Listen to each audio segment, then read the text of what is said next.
It's June 28th, 2022. I made a YouTube video about the synopsis first. Um, in my own words, in my overlay parlay. I didn't want the storyboard or the light machine behind me. I wanted to keep it separate for the moment, not knowing really what's going on since I'm in a room and I don't have direct contact or direct access with anyone. Um, so that YouTube reference for my channel is lowercase HTTPS. Then there's the umlaut, but turned vertical, not horizontal, but vertical. So I say it's dot dot, and then it's backslash backslash. Then it's a lowercase y zero. I'm sorry, YOUTU dot BE backslash. Then it's a number 7, the actual numeral 7. Then it's capital R, then the number 7 again in numeral. Then it's capital O, lowercase b, capital or uppercase A, lowercase I, lowercase z, uppercase P, lowercase s. That was my synopsis between two different programs that were then segued into one another on the same channel this morning. So, which again, this is not how I mean, like, my inner spiritual animal is totally disgusted with the entire field around me, the entire field of study, the entire visual spectrum. There is nothing in this that I would have done myself. It's a horrible, horrible interpretation of someone's dream or dream board. But here we are. So it starts with most guys are losers. I'm at 40. Some really disgusting stuff happened along the way. And this is how humans justify it in their actions of what did I walk into? What did my parents pull me through time and space and design and engineer me a human bodily function for? To witness this? This is disgusting. They wouldn't have done such a thing. But here we are. Mayor Savino joins us first on CBS Mornings. Welcome. How are you doing? I'm good. Thank you. How are you? I'm good. Thank you for joining us. Now, Most Guys Are Losers. It's based on a dating advice book that a dad wrote. It's a real book. Okay, yes. it's a real book. By the same name, Most Guys Are Losers. And it was written by a gentleman who owned a series of bars and had the opportunity to watch guys in action making moves on unsuspecting young girls. And he categorizes them. And he wrote it for his daughter to give her like a handbook of how to avoid the pitfalls of some guy who was Mr. Wrong. That what drew you to the role? Well, it's a very charming story. It's quite funny, and my character has a lot of feistiness to her. She's like a mama bear who really loves all her kids, but she's also got her own spark still. I think she's a fun person. But you also check him. You also check your husband when you think he's out of line. I looked at your character, Mira. You seem to be the glue that sort of held the family together because it gives you a lot of laughs, but there's also some serious scenes about most guys are losers. Let's just start with that title for a second. Everyone, I like the title. Do you? I do. Sorry. I don't think it's true, but I do Okay, like. I think the title is catchy. I think the title is very. Think of it catchy. from a father's perspective. Yes. Perspective. No, I have a young daughter. You are one of those most daughter guys. who's 12, so I get it. Okay, so if you're like looking at a group of guys, would you think that most of them would be good enough for her? See, that's tough. I would say most guys are losers, question. but there are some good men out there. Yes. I would add well, that. that's the point of the story, and that's the Andy Buckley, who is so wonderful in the role as the dad, can't see the good guy for who he is because he's so primed to judge everybody and block his daughter from ending up with the wrong guy. Yeah, and there's scenes because her dad's in it, Paul Sorvino. We saw him in a couple of scenes. Is it tough or difficult working with your dad? Because and he plays her dad in the movie. Yeah. And at one point he gives a toast. Is it tough or is it fun working with him? Oh, always fun. Always fun. Yeah. No, it was lovely. And you mentioned your character is somewhat of a mama bear with a little Yes. bit of feistiness. You're also a mom, a mother of 4. Yes. So what advice do you give? Mira. Yeah. 4. You What's look the age great. range from what to what? I'm curious. My eldest daughter is 17 and a half. She just graduated from high school. I've got a 16-year-old boy, like super baseball player. Yeah. A 13-year-old, just turned 13-year-old boy, also baseball player, and my 10-year-old sweetie, Lucia. Oh. Yeah. So I'm curious. Yeah. As 2 moms, what is your advice to your kids, 18 and 16, soon to be 18, your daughter and 16-year-old, and I also want to know what was your advice to your kids when they were younger? My advice was do not have sex in high school. Wait till you're in college and you're in love. Now, that was my sex talk. And Kirby goes, I don't remember having a sex talk. Sex talk was don't have sex. Maybe that's not really effective. I don't know. What was your dating? What is your dating advice? This is like the blind leading the blind. I mean, this is what the couch potato has to rely on as societal norms in this disgusting development. I mean, I think to find people that treat them well and not to accept any pressure, in that, physical relationships,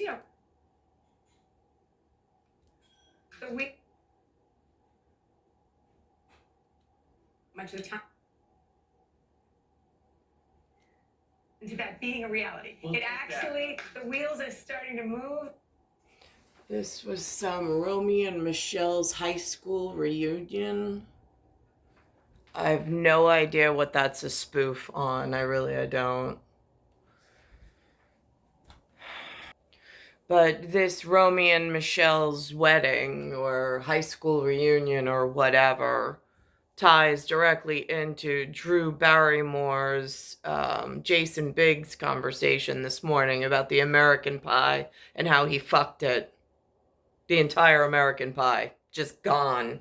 Just ruined. No longer exists.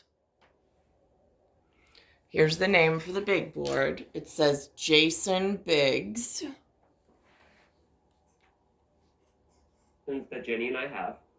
I'm glad that I have boys, right? Like, for whatever reason, maybe it's just my own comfort, but I feel like it'll be easier to address with them, right? And yeah, I guess it's tricky. It's like, what is the age? Because you don't want them to discover it before you talk to them about it necessarily. My son, Sid, Laszlo has no idea, but Sid has been aware enough of people coming up to me and saying American Pie, and he's used enough context clues. People have specifically mentioned oh my God, that thing you did, and he's, like, what did you do exactly? And he's starting to ask the questions. Yeah, and I just tell him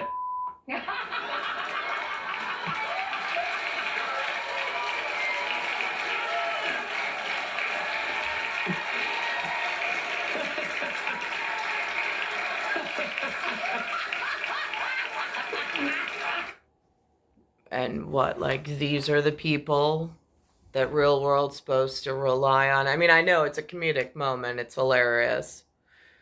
But when it's actually put in construct of where the world's at, global safety security, and where America actually in North America stands, and what decimated or desecrated the White House and our sense of democracy and whatever it was that they were fed when they were in their level of schooling as we approached their adulthood. While at this point, looking back, the visitors I had never made it to the altar with me for some reason. So there was no purpose in any of that. It was totally murdered. It's a murder situation from the beginning, clearly.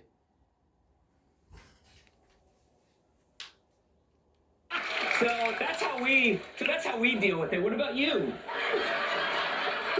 I literally literally tell my girls, I'm like, here's the deal. I go with humor. You are literally going to see so many mixed messages. You are going to be like, but Mom, look at what you did. Yeah. Because that's the other thing. You don't know you're going to be a parent one day when you're figuring it all out. None of us are like, well, one day this is going to be cataloged. I can tell you Oh, so that big age-old question, how did men become losers? Well, here's what was leading in the cinema or big box office. At the same time, all the other crimes were going unpunished.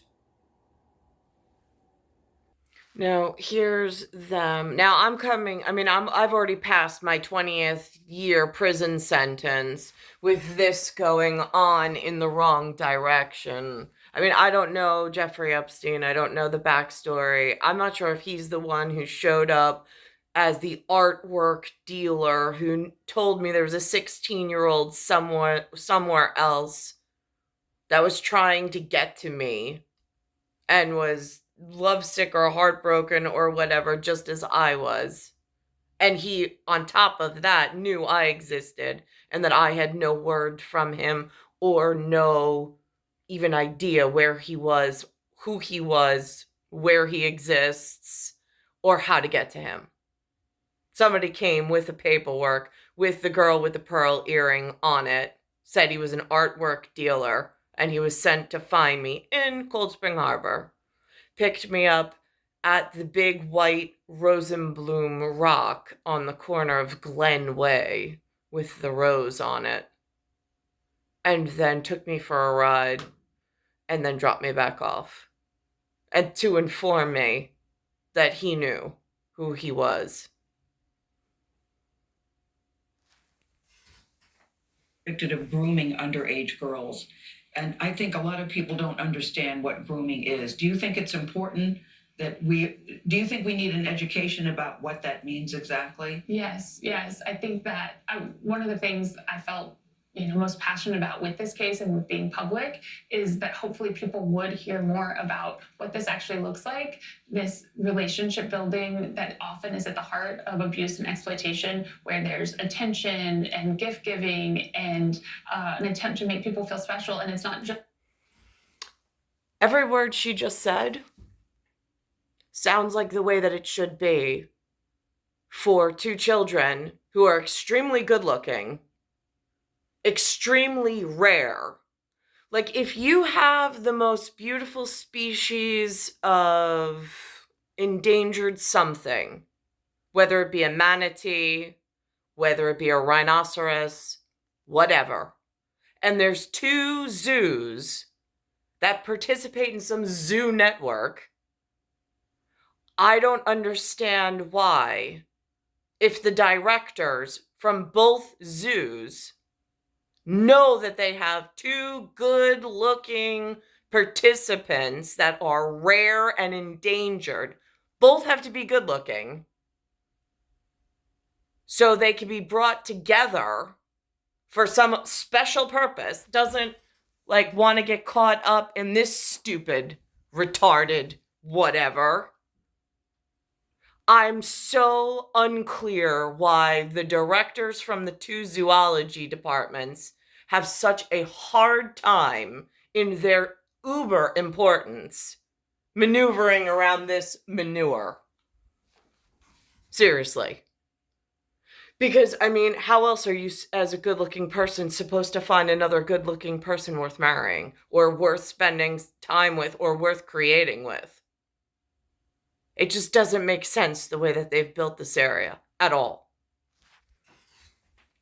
With the children or the young adults, it's also often with families, sometimes even with a whole community. And so I think that that's something that's not well understood, and I hope people can recognize these patterns that predators often use.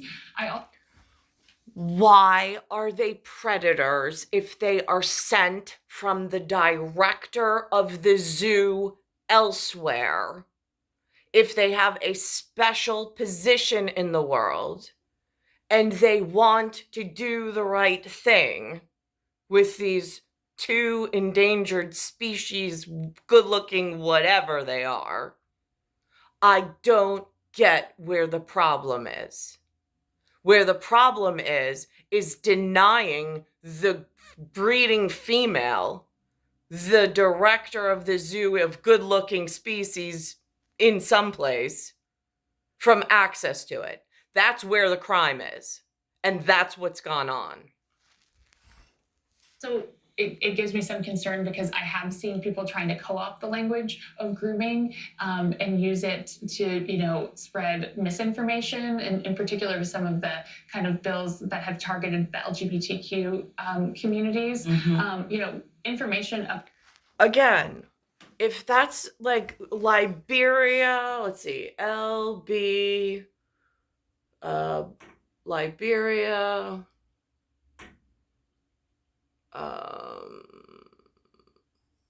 Bulgaria or Bolivia, LBG, Guyana, some Southeast T, whatever.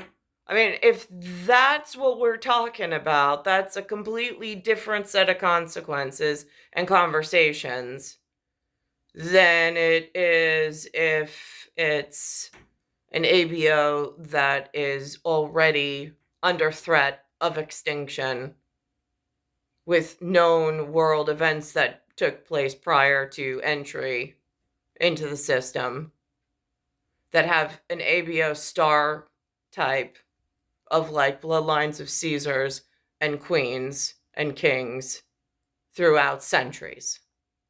Completely different conversation. But the manure and the morons keep getting their conversation wrong in what they'll pursue and what they won't, as the entire North America is just under siege and breaking apart.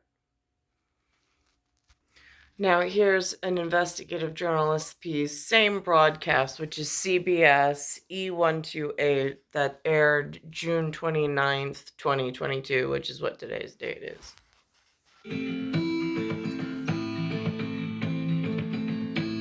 Welcome back to CBS Mornings. CBS News is launching a new investigative series that looks at the disturbing rise in unsolved murder cases nationwide. Crime Without Punishment is a joint investigation between CBS stations across the country and our investigative team here in New York. Today in the U.S., there's about a 50-50 chance that a killer will never be arrested after taking someone's life, especially if the victim is Hispanic or Black. For police departments in cities like Philadelphia, it's a huge challenge. And the volume just comes in and it just crushes you. In the 1960s, police solved 8 out of every 10 murder cases in America. Today, it's barely 1 in 2. That's as a nation. Now, they technically have more technology. They have more access to resources. So why is it going down? Is it that the communities are not communicating? Are they not communicating with law enforcement? I mean, why are their stats so horrible? Or is it we're over capacity? Is it such a population increase? I heard this morning on one of the news stations, they're mentioning now they took the American word out of it and they're referring to it as African or African Caribbean people. I'm like, well, that's an improvement. Nationwide, it's a 50-50 coin flip. Thomas Hargrove runs the Murder Accountability Project, a nonprofit that tracks the homicide clearance rate. That's how often the police solve murder cases. It has never been this bad. During the last 7 months of 2020, most murders went unsolved, and that's never happened before in America. And today, everything changed. Technology is the key. As Philadelphia's Chief Inspector Frank Venort told us, more than just gumshoe detectives combing a crime scene for shell casings and buttonholing witnesses. Just about every murder has sometimes dozens of sources of video. These days, it's almost like they're so busy in their busy work. And this boom of technology and this siege of population out of nowhere. It's like, where do you even look? But I mean, I thought that back in the 80s and 90s, there was still communities that existed and police that existed within those communities that were still held tight together. I really don't get that sense when I watch them on what they're admitting to on this piece of journalism and other journalism pieces that they've done. Now, here's the lighter side of things, since that was a heavy story of truth and reality in the northern part of the United States of America territory, which is the continents of North America, just south of the Canadian border, in the upper half of the USA. This story transitions into rebuilding America, segue into the manatee, which I think is also called the sea elephant, SEA, and something that happened there. One of the residents who even said that she was there the whole time as it was going downhill and didn't recognize the signs until somebody, whatever, intervened and then taught them how to be active participants in the correct change needed to preserve and restore what was once a clear crystal river, but then turned into not brackish water, but hard to see through. Our series, Rebuilding America, showcases people and communities that are finding creative wills to build a better world, one project at a time. This morning, we head to Florida, where the manatee population is facing a crisis. At least 600 have died so far this year, many from starvation. Poor water quality is destroying the seagrass they rely on for food. Arlene Chiano traveled to Crystal River, Florida, also known as the manatee capital of the world, to see one community's innovative solution. When Paul Cross navigates Crystal River in Kings Bay, Florida, he can't help but remember when algae choked these waters and suffocated native seagrass, the primary food source for Florida manatees. We wouldn't even do manatee tours in the summer months. There wasn't as many manatees that stayed because we didn't have the food source, and the visibility when we did find those manatees was very poor. As Director of Operations for Plantation Now, for me, Plantation Adventures, right, this is like cross-parallel an ABO Rh negative, endangered breeding female of a human species. But the story in the manatee section does work as a crossover for, like, if they can't cognitively wrap their heads around how significant my loss has been, perhaps seeing it in nature, in an aquatic environment, in something else completely, perhaps they'll either stand down or get in the correct line. An adventure center, a local dive shop, Cross watched the river decline years ago. Storms and septic tank pollution had taken a toll. Lush green beds of seagrass had been overrun by thick mats of invasive algae. And with no food, the manatees had nearly disappeared. These tropical marine mammals can weigh up to 3,000 pounds, and they flock here in winter months to graze in the warmth of the 72-degree waters. When their numbers dwindled, along with other marine life, Lisa Moore realized the river was dying. Personally, I thought, how did I let this happen? How did I not know that this was going on? And I've lived here all this time. I wasn't paying attention. And so I kind of felt like I needed to try to do something. The dying river compelled Moore, a lifelong resident, to create an organization called Save Crystal River. In 2015, the group hired an aquatic restoration company with an untested idea. Marine biologist Ryan Brushwood works for that company, Sea and Shoreline. So this is the bad guy of the story. This is Lingbia. As you can see, it's some gross stuff. It's like the stuff at the bottom of the tub when the drain clogs. Right. It feels like the stuff. Now that's a New York reference for me anyway, because the radiological effects of living here, not only are the fingernails getting incredibly thin, but the hair falls out. And the hair falls out in large clumps, almost like you're going for chemo or radiation treatment, but you technically have nothing wrong with you, or nothing that the doctors in America's or Eric's AMA, nothing that they've actually diagnosed for whatever reason, but yet you're being UV light rayed outside, which everybody just thinks is sunlight and harmless. And then you go to shower or brush your hair and large clumps of hair start falling out. That's what living in New York is like at this point. Like the stuff that clogs your drains. And here it was clogging springs. And it was out competing the grass just because of the sheer quantity of it. And over time, as this settled on the bottom of the seafloor and started decaying, it created a sediment that was not suitable for the plants to grow in. I should also mention, yesterday I heard something on the news mentioned that hurricanes everywhere else on the arc have decreased, except in the Atlantic. The Atlantic is the only place where hurricanes are still prevalent.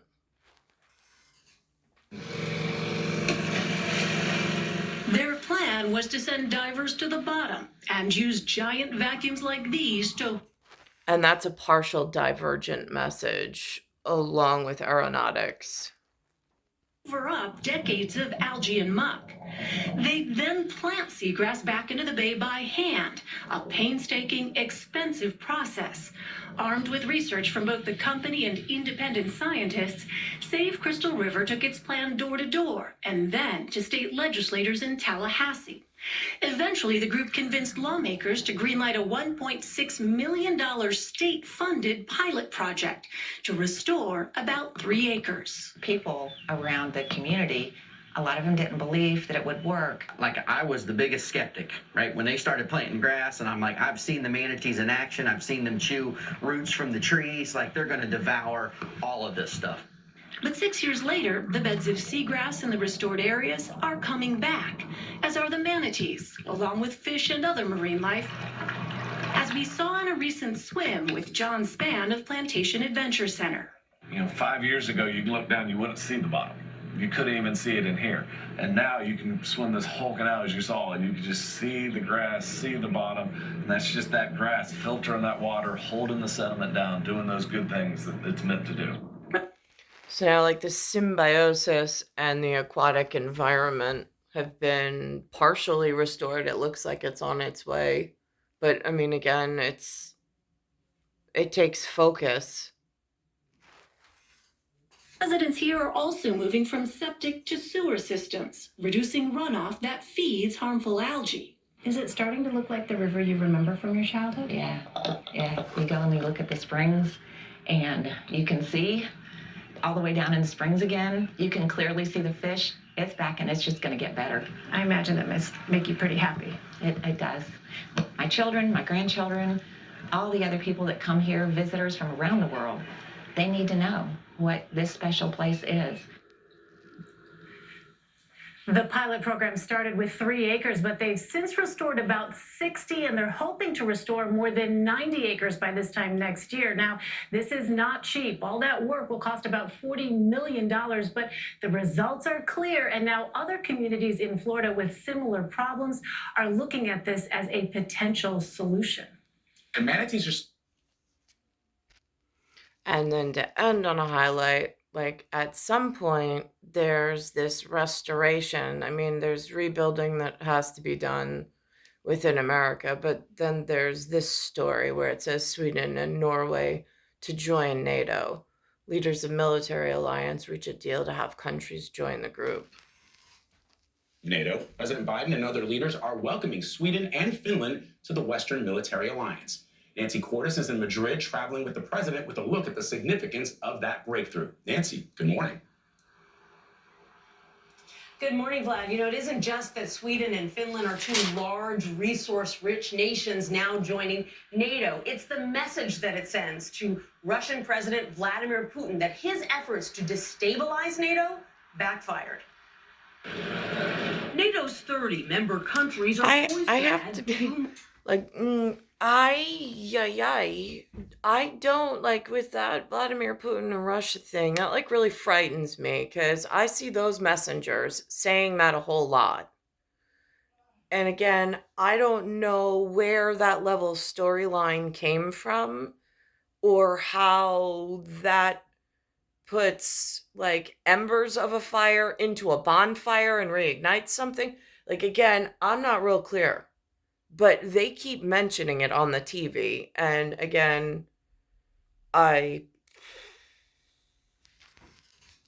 More. The move will more than double the length of NATO's border with Russia. And I'm pleased to announce that we now have an agreement. Sweden and Finland applied for NATO membership last month. Putin's decision to invade one neighbor had them worried he might be willing to attack another. After 200 years of military non-alignment, Sweden has chosen a new path. President Biden helped to broker the deal. Russia's attempts to rattle the West have instead led to a larger Western alliance that is better funded and surging troops to the Russian border. Putin was looking for the Finlandization of Europe. We're going to get the NATOization of Europe. Roughly 8 million Ukrainians have now been displaced by the bombing. First Lady Dr. Jill Biden visited a refugee center outside Madrid yesterday, fulfilling a promise she's... so that's what the morning looks like in my area. It's star 1978, star 8378, Nicole, Cattaruzza. It's Earth, solar system, Milky Way, universe, galaxy is broken, and it's Bayside Station, Bayside, New York, 11361.